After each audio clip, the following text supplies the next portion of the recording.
fenomena-fenomena atau kejadian-kejadian yang ada sudah pada level anomali. Fenomena-fenomena atau ayat-ayat Allah telah dipampangkan, yatlu alaihim ayatihi. Allah telah membuka lembaran-lembaran ayatnya tentang kehidupan dunia ini. Kemudian saat membaca ayat-ayat Allah, saat membaca ayat-ayat lembaran-lembaran yang telah Allah buka lembaran-lembaran ini tentang kejadian-kejadian, ayat-ayat itu fenomena-fenomena, sudah pada level anomali, sudah pada level tidak biasa. Terjadinya pembiasan, terjadinya pembelokan, terjadinya hal yang di luar nurul, katanya begitu bahasamu, di luar nalar.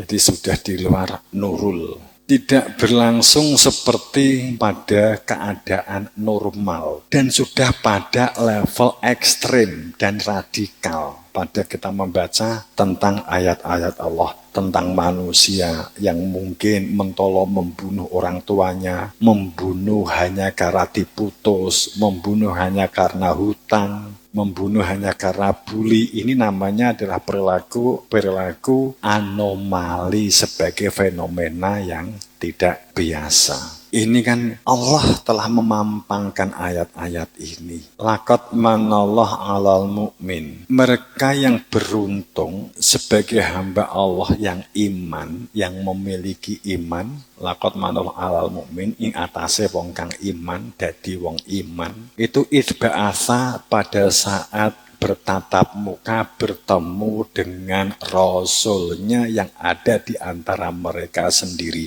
Ayatnya kan begitu. Laqad manallahu 'alal mu'min ib'atsa fihim rasulan alaihim ayatih, yang ada di antara mereka sendiri. Ayat. Ini kita ngomong ayatnya kan begitu. Nek petuk piye kan gitu. Kita hanya ngomong data ayat yang membacakan ayat-ayat Tuhan. Apakah hanya ketemu Bapak Ibu? Semua yang kita lakukan itu harapannya adalah semuanya bernilai ibadah. Piye sing dilakoni awake dhewe kabeh ki supaya berada dalam nilai ibadah. Wa ma adraka ma yaumiddin. Sehingga sehari-harinya itu berada di dalam ad-din. Berada di dalam sebuah sistem ketaatan, kepatuhan, ketundukan, dan berproses kembali kepada Tuhan.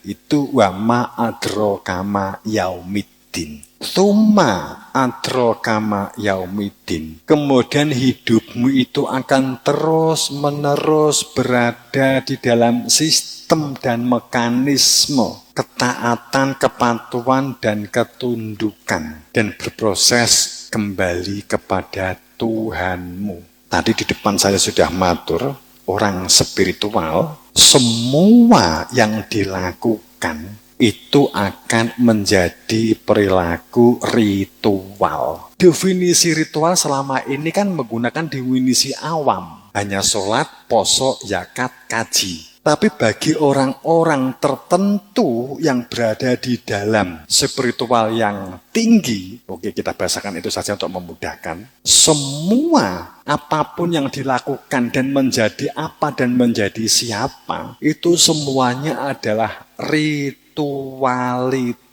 Entah pedagang, entah bertani, dalam hal tani entah nandur, entah mupuk, entah melakukan antisipasi, semprot hama, panen, semuanya menjadi perilaku ritual. Ritual dalam pengertian menjalani kehidupan di dalam taat, patuh, tunduk, berserah diri. Berarti ada ikhlas, jujur, sabar di dalam ini ajaran-ajaran Nabi kita untuk proses keselamatan. Semuanya menjadi ritual. Artinya semuanya berpahala. Itulah gampangannya kan begitu. Jadi tidak begini bekerja golek duit tinggi kaji. Sebab sing ritual itu adalah kaji. Kerja itu tidak bagian dari ritual. Apa dampaknya? Korupsi, ngapusi, culas, curang. Itu akibat masalah ekonomi tidak ada kaitannya dengan ritual, dengan sistem ad-din, sistem tauhid. sistem bertuhan. Itu sekaligus menunjukkan fakta banyak orang beragama tapi tidak bertuhan. Kalau bertuhan seharusnya otomatis beragama. Tapi banyak orang beragama tapi tidak bertuhan. Dia kalau sholat merasa punya Tuhan. Sholat selesai, Tuhan sudah terlepas. Karena saat dia sholat berada di dalam masjid, jamaah berarti di rumah Allah. Saat keluar dari masjid, Gusti Allah tetap di masjid, dia keluar sudah dengan setan. Terus akhirnya muncul rumusan ojo dicampur. Nek ngomong agama ya agama di masjid, tapi nek ngomong ekonomi di pasar kan gitu kan.